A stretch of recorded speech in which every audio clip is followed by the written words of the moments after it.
back to So This is Thailand, and we're here on Expert Advice. Today we're pleased to welcome an image consulting guru, and in the modern day context we're taught to believe that image is very important, from skinny models on glossy magazine covers and everything. So on this, well, they do say that people make their initial impression based on how you look.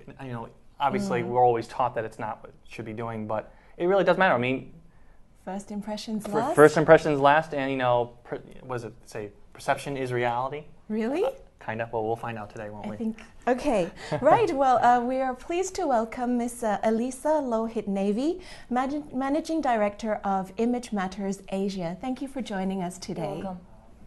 So I guess the most important question is, how important is image really? Very important. Very important because you're judged by it. It's the first thing people see when you walk into the door, and automatically people judge you, and automatically you judge them. Yeah, and so it's very important. Well, when we're talking about image, we're not just talking about how you're dressing. Did you brush your hair today? What exactly encompasses everything? It's clothes, it's hair, it's makeup, it's everything. It's before you get to talk to the person. Even body posture? Everything you see. Yes, body posture, everything you see. If you were to describe, let's say if somebody walks in and walks out, and if you were to describe that person to your friend, how would you describe the person? What do you remember? And it lasts 15 years. 15 years. 15 years. So that initial impression really is it's either do it right or not. Or not. Right. Yeah. How do you apply this in a business context as opposed to a everyday? In business, everybody has to learn how to impress because it's very important. Starting from you've just graduated, you're looking to get a job. When you go for a job interview, it's very important to to dress right. Your hair is right and everything, and you look right for the job you're applying for. So image plays a very big role. And they say you don't have a second chance to make a first impression, which is so true. So yeah, it plays a very big role. And let's say if you're hired, there are very few roles where you don't have to meet with clients. So you always have need to sort of look good. Well, when you're looking, especially for all the expats who are here in Thailand, let's say they just moved here, they're thinking, well, it's a much hotter climate. Maybe I don't have to wear a tie, or I see other people not wearing a jacket. What is your advice? When you go into a situation not knowing what the dress protocol is, how do you play it safe? Well, they say it's always better to be overdressed than underdressed. Because if you're overdressed, you take a jacket along or a suit along, you can always remove it. But if you don't have that, you have nothing. Nothing you can do. Yeah, it's like turning up at a party where they say smart casual, and most people would go for casual. Then you turn up and 60% of the people are smart. What do you do? So you always turn up smart casual, and if you see a lot of people wearing jeans looking casual, you remove your jackets. That way you blend in. Easy. That's actually very, very good advice. Are there any other things that you would suggest? Well, actually, when I first went and did my image consulting course, I was surprised to learn that the most important thing for everyone is to learn what season you are. In the West, they divide people into spring, summer, autumn, winter. And let's say, for example, the two of you would be two different seasons. So you'd have a batch of colors that would be suitable for you, and you have a batch of colors that would be suitable for you, which means you can't wear his color, you can't wear her lipstick color. You know what I mean? Yeah. There are times when you really like somebody's lipstick and you go out to buy that same color. On you, it doesn't look as good as it does on that other person. Same goes as shirts or ties or jackets. Right, so when women say it's not your color, that's what it means? It's not your color. And that really matters? That really matters. Color is the first thing people see.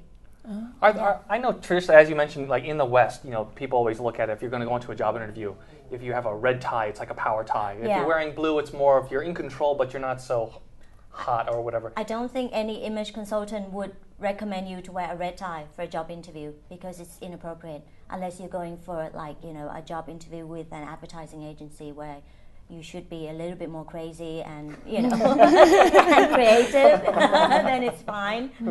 Yep. What are some of the things concerning image that, say, foreigners struggle with in Thailand, or maybe Thai people struggle with when trying to impress a foreigner? Here, let's talk about Thailand first. Thailand or Asia, I'd say, because I just came back from this prestige magazine ball in Singapore, and you can see Singaporeans are very sophisticated.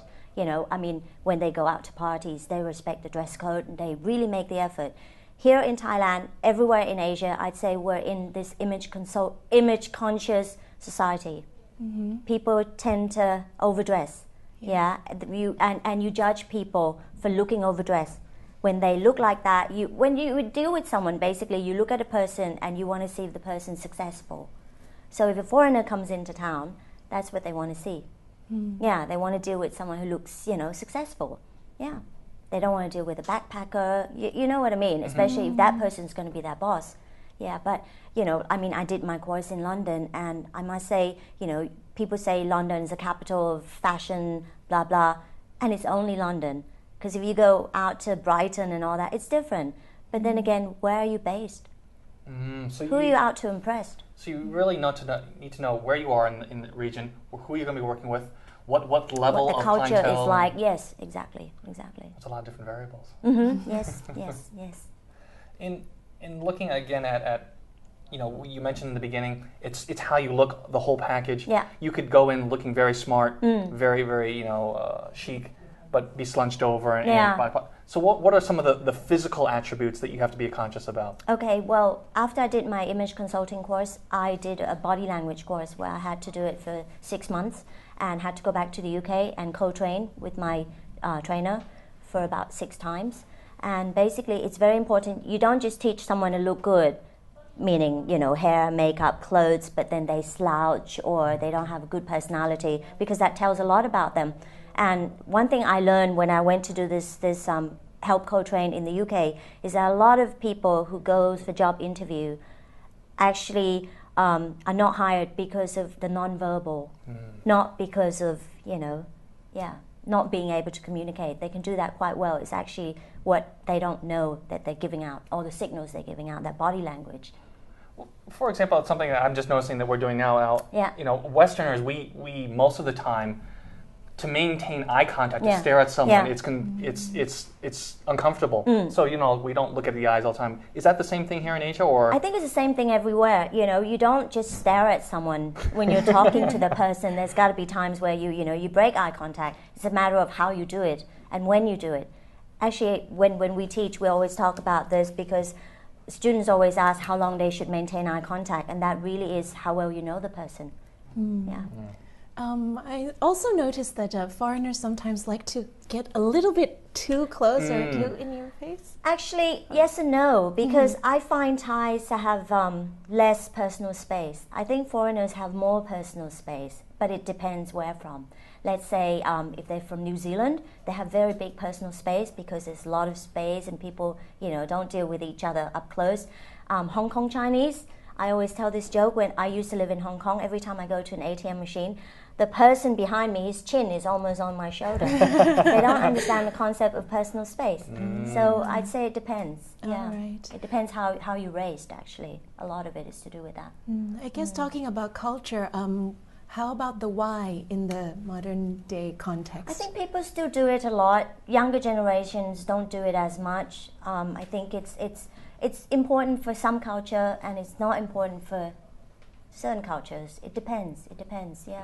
Maybe one last question while we can sneak this in. Another thing, which is another Thaiism, you might say, is looking at not just, you might say, social status or within professional status, but in age as well. I know that we have seniors and juniors. Even when you might both be in their, you know, retirement age, but there's still that respect. Yes. Is this something that foreigners also need to be aware of, or when you're at that business professional level, it's not really an issue? Yes and no, but I always, when I teach when I do corporate training, I always say, you know, if you want to deal with foreigners, you should deal with them as foreigners.